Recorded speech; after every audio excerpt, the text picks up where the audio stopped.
எபிரேயர் 12ஆம் அதிகாரம் 17ஆம் வசனம். தேடியும் மனமாறுதலை காணாமற் போனான். கிறிஸ்துவுக்குள் அன்பானவர்களே, மனஸ்தாபப்படுதல் என்பது வேறு, மன திரும்புதல் என்பது வேறு.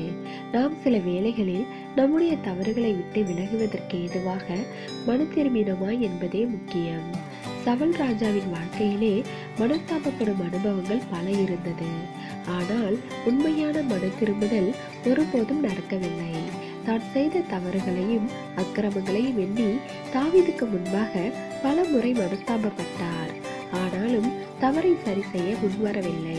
ஆகவே சவுல் மிகுதியான துயரங்களோடு வாழ்க்கையை முடித்தார்.